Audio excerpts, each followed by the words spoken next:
Well, Happy New Year, guys, and welcome back to the channel. Lisa and I had an awesome time on our holiday break. Went up to Leavenworth, Washington, the Bavarian village.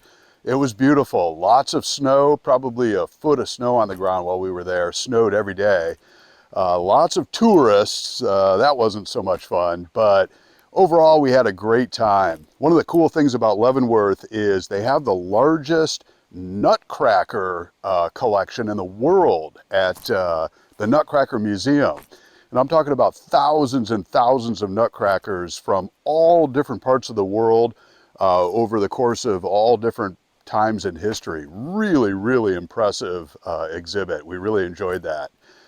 Anyway, we're back home. I'm at the homestead today and kind of surveying the property, trying to come up with some smaller projects to do during the winter time here. So today I'm at the bottom of the driveway, or near the bottom of the driveway, and I'll show you what I want to do with the gate. So yeah, at the entry to the property we've got this old farm gate here, and you guys may remember during the summertime when Gary was here to demolish the house, I had him work on some other projects while he had the big equipment here. And one of them was to put some more stone on the driveway. Our driveway was starting to wash out in some spots and it was ready for another load of rock. And so he put that down and brought the bulldozer in and graded it the proper way and so forth.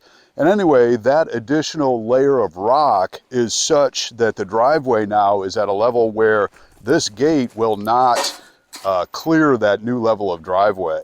So I've got to raise this gate in order for that to clear. So I had thought about originally just taking this post out because it seemed like it was a little jerry-rigged here when we first moved in, and putting a new post and then remounting the gate. But upon a little closer inspection, this thing's pretty solid. It actually is braced into the side of the mountain there, braced on a 45-degree angle this way, and that it also appears to be in cement.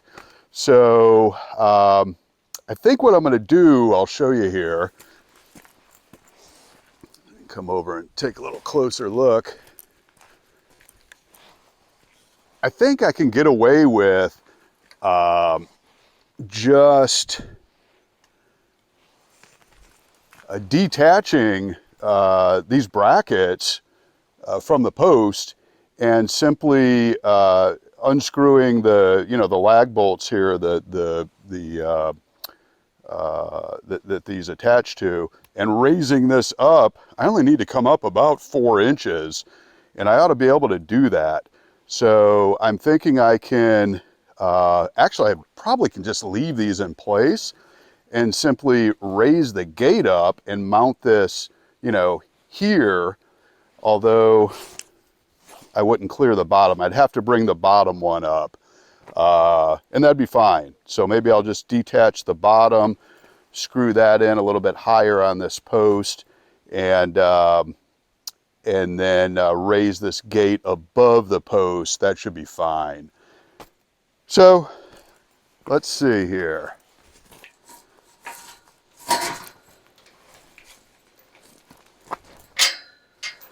Yeah, I really don't need it to come up too far. Again, I could actually just manually pull this gate across and not do anything with it. Starting to wonder if maybe that's what I ought to do.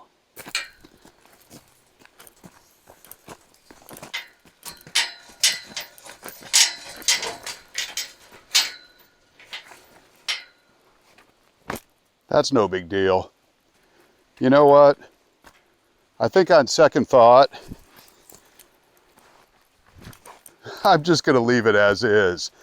At the end of the day, this gate is actually just a temporary gate for us while we're, developing the property. One of the things that we'll do when we actually finally build the cottage here is we'll develop this front entrance to make it look real cool, and we'll likely put a nicer gate in. This one has seen better days, but it's functional for what we need it for right now.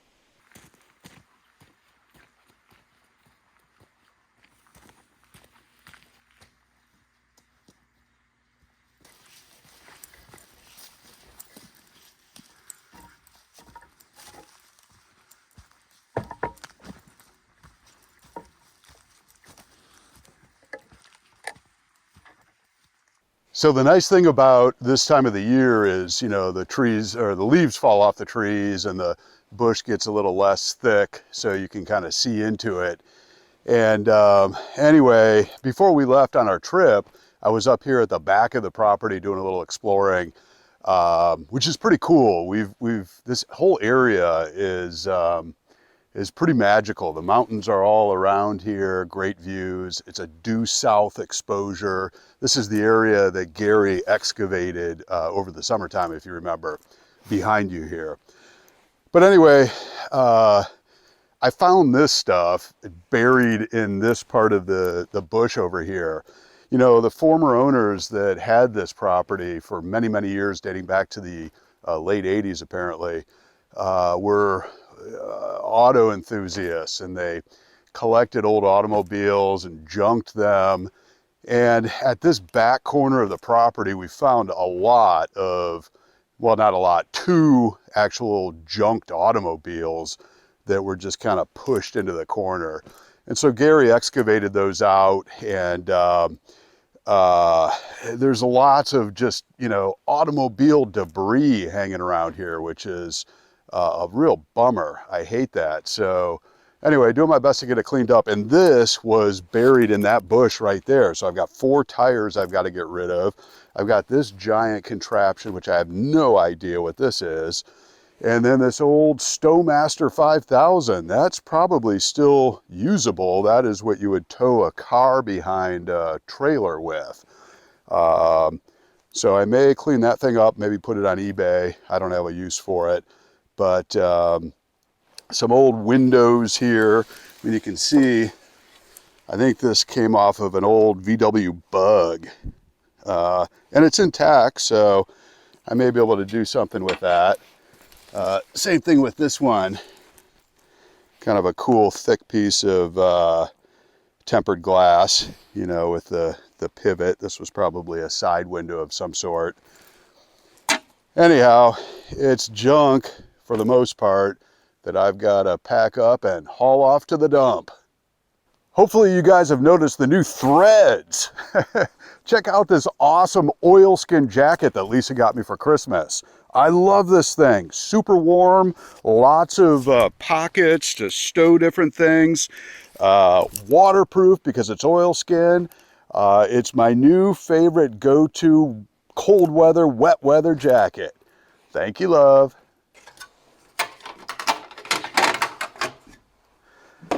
So I think I told you guys, well, if you've been watching the channel for a while, you know that Lisa is involved with our local community theater.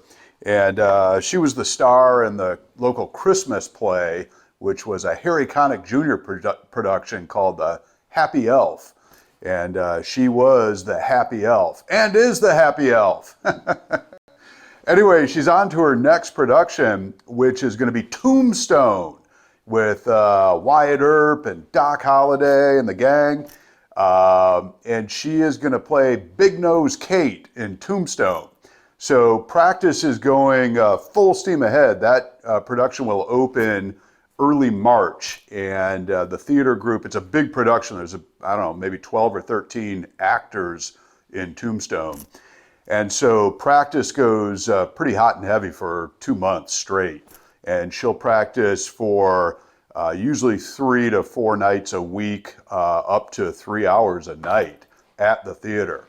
So tonight's one of those nights that she has practice. It's late in the afternoon now, and so it's my night to cook, and I'm gonna have to wrap things up here, get home, prepare dinner so that she can get off to practice. We're eating earlier than we ordinarily would because of that. So I'll be back here tomorrow, and we'll continue working on projects then.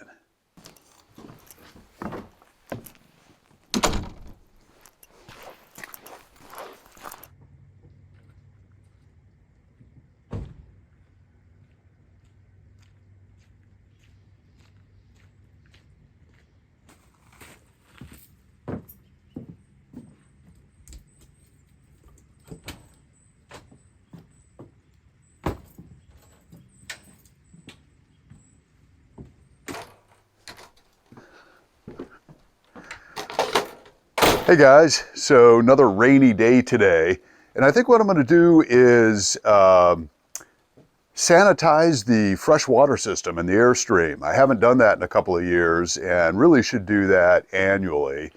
So that's what I'm going to do. I'm off to a late start today. I had some projects back at the house in town to do this morning, so it's just about lunchtime. So I think I'm going to eat lunch first and then sanitize this system.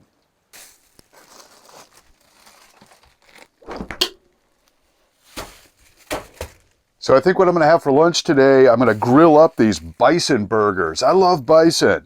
So I'll make some bison cheeseburgers, and I've got some broccoli left over from last night's dinner. So I'll go ahead and chop up this broccoli, put it in foil with some olive oil, and we'll have bison burgers with steamed broccoli.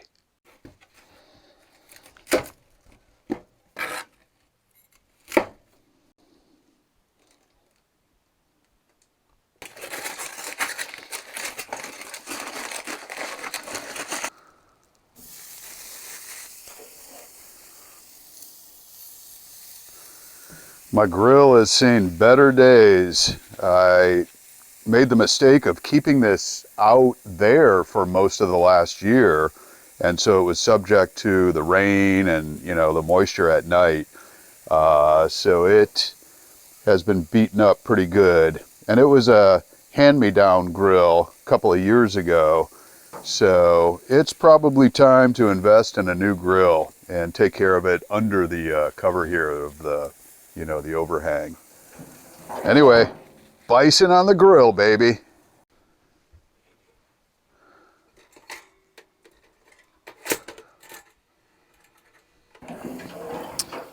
Oh yeah.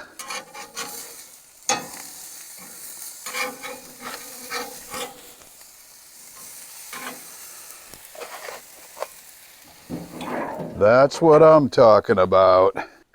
Well, cheers, guys.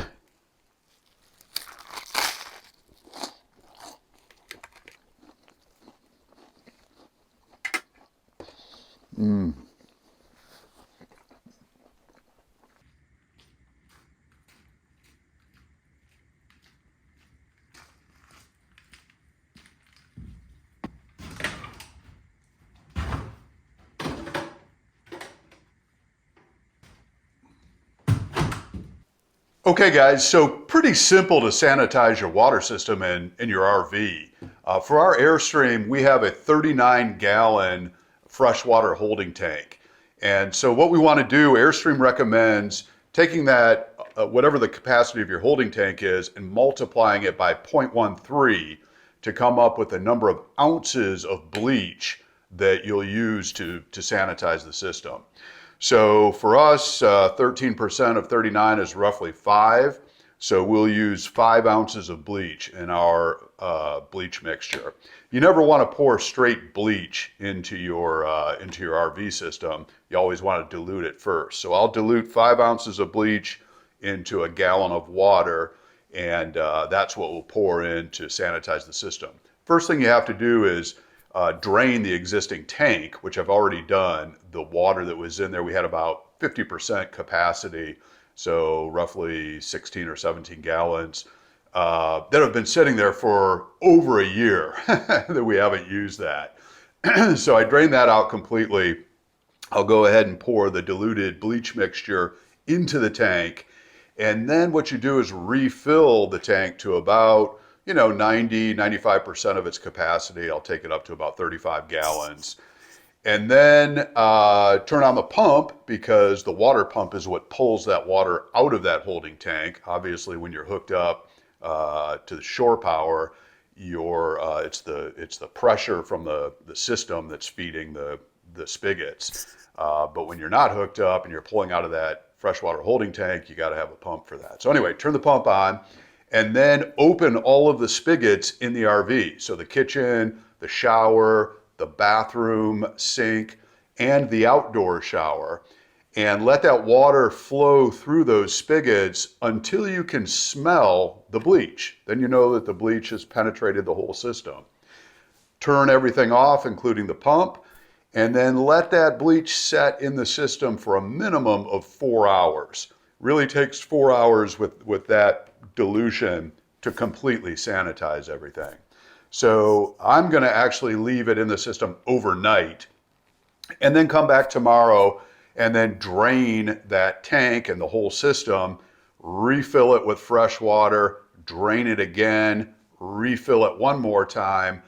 Usually that's all I have to do where I don't smell bleach anymore. But if you still smell bleach, you'll have to drain it again and continue that process until you don't smell bleach. Fill it up with fresh water and you're good to go.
Okay guys, so my freshwater holding tank pump is here, the water pump. Turn that on, let that get pressured, and then open everything up.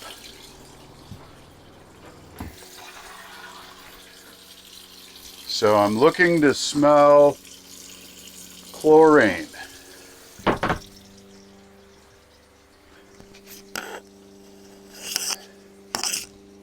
And there you go, I smell it.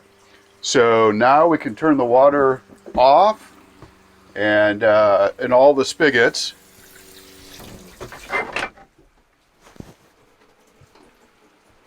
And then turn our pump off and we're good to go.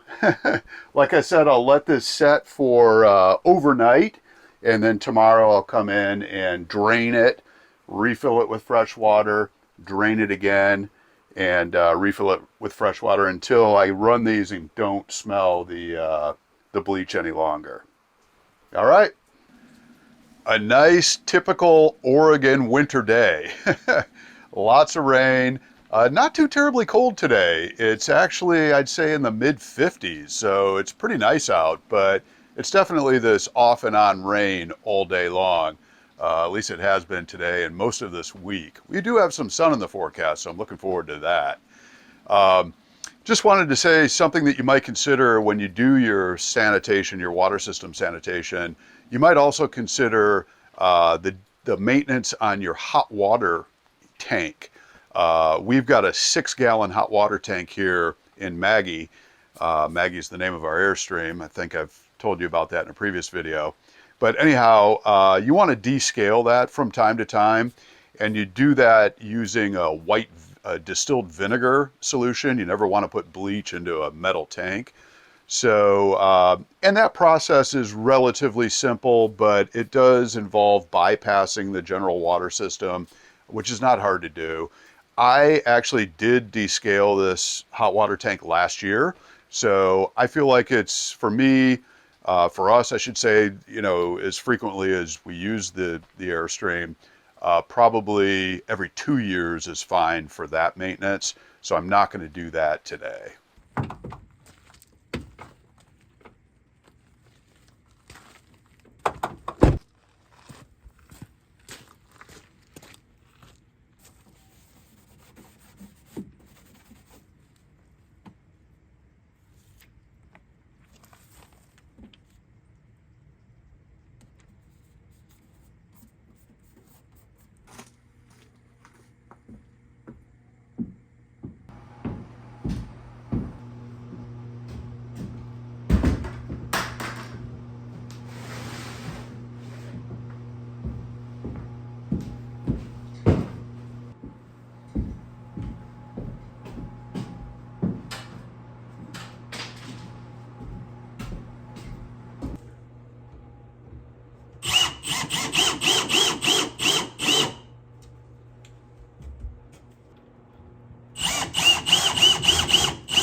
Okay guys, so feels good to get that rod rack up. It's the beginning of the year, and a couple of days ago I went down to my local sporting goods store and got my fishing licenses for the year, both all the stamps for the various specialty fish that are in our area here, as well as my crabbing license, shellfish license. So, you know, in the southern coast of Oregon, it's one of the best Dungeness crabbing areas in the country. And also clamming, oysters, all kinds of shellfish. So I picked up this crab pot, and I'm looking forward to crabbing with this crab pot. You guys may recall early on when we started the channel, I was doing some casting of a crab net. You know, it's one of those nets that you can cast out offshore, or right off the beach rather, and it drops, opens up. You have a little chicken leg in there, let it lay there for about 10 minutes, and then when you start to reel it in, it closes, and anything that was nibbling on that chicken leg gets snagged in the, you know, in that crab trap. So I wasn't very successful with the shore casting, but I know people that have been. It's much easier to catch crabs with the crab pots, and so I'm looking forward to doing that. Anyway, it's turned out to be a pretty nice day. Sun came out, it's warmed up a little bit more, so I think I'm going to wrap it up here. I appreciate you guys joining me this week. Hey, I'm considering doing more than one video a week now. You know, we're getting close to 1,000 subscribers. I never in a million years imagined we'd have that kind of interest in the channel. You know, I originally set this up just so that my parents could see what we were doing here. But it's turned into a fun project, and I appreciate you guys watching. So let me know in the comments if you think I should increase the frequency of videos. You know, I'm not sure what I'd come up with necessarily, but it would be, you know, just day-to-day life out here on the homestead, the projects that I'm involved with. So anyhow, again, I appreciate you guys joining me this week. Please subscribe if you haven't yet. Smash that like button if you enjoyed the video. I'll look forward to seeing you next time.